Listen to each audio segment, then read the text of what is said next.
distilled drink. I'm going to tell a story here. This was probably in the 60s. I was watching TV and watching a program called The Galloping Gourmet. Chef, he was a chef out of Canada and had a little program, cooking. Now, why would I watch something like that? Well, they probably didn't have over 3 channels, and that was probably the best of the 3 at the time. Anyway, he made this particular dish, and what he would do, he would prepare these dishes and he would share them with the audience. Now, in this one, he used cooking wine, which is about 7% alcohol and usually loaded with salt.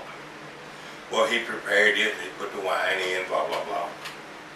Started sharing it with the audience.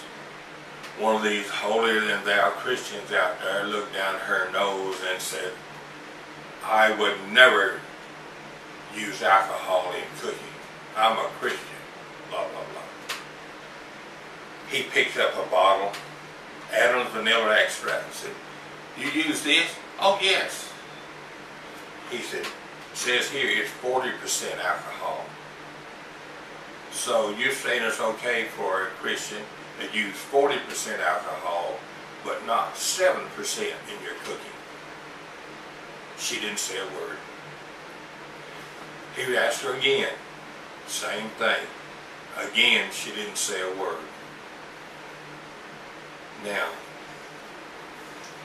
she did not put Christians in a good light that day. Oh, and just for the record, I also checked modern Adam's vanilla extract. What I have in my kitchen is 35%. In 1965, I think it was, I worked for a man. I worked at a gas station. And he had to go to court one day, and he mentioned it, talked to him a little bit. And it seemed a couple of years earlier, he had ran over a child on a bicycle and killed him. A boy, 6 or 7, I believe. Now, what had happened was, he had a good government job. He called in sick. Him and his buddy got a case of beer, hit the road. Now this is in the Appalachian Mountains. And they were going through this little town that was actually hung on the side of a hill up there, and there was just, everything was cramped. And there was an alleyway which was just wide enough for one vehicle. And this kid came downhill, and there were buildings on each side, and just right out in front of him, and he didn't even have an opportunity to take his foot off the gas, and he was not going too fast. There were witnesses. Now, although he had been drinking quite heavily, he was still a point or two under the intoxication limit at that time. Of course, they've lowered most of them now, and he'd probably be drunk, but he was not drunk by the law. And it was clearly this child's fault. No and, buts, and ifs. But the fact that he had called in sick and hit the road and was doing drinking, they made that man's life miserable. 2 years later, he was still going to court over it. One of those things he shouldn't have done.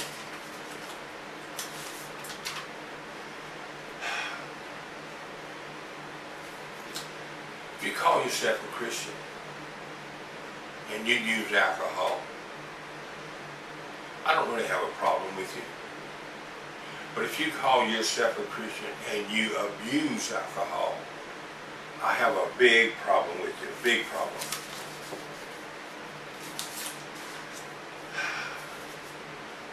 You do realize that in your everyday life, you ever heard the saying, you may be the only Bible someone ever reads, but it's very true.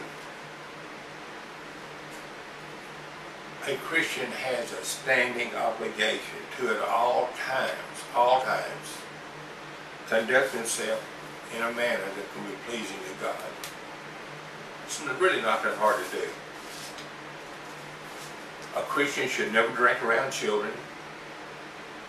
Never operate any motorized vehicle while you're drinking. Car, truck, boat, motorcycle, off-road vehicle, nothing. Stay off bicycles too. You can hurt yourself. I can proudly say that I have never once in my life taken a drink of alcohol and got behind the wheel of a vehicle. I'm proud of that.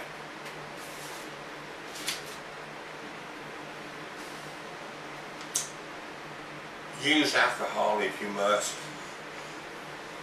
Don't abuse. Use, don't abuse. It's very simple, okay?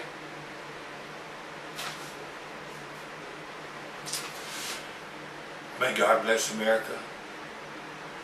May God bless the Republic of Texas. And may God bless you and yours.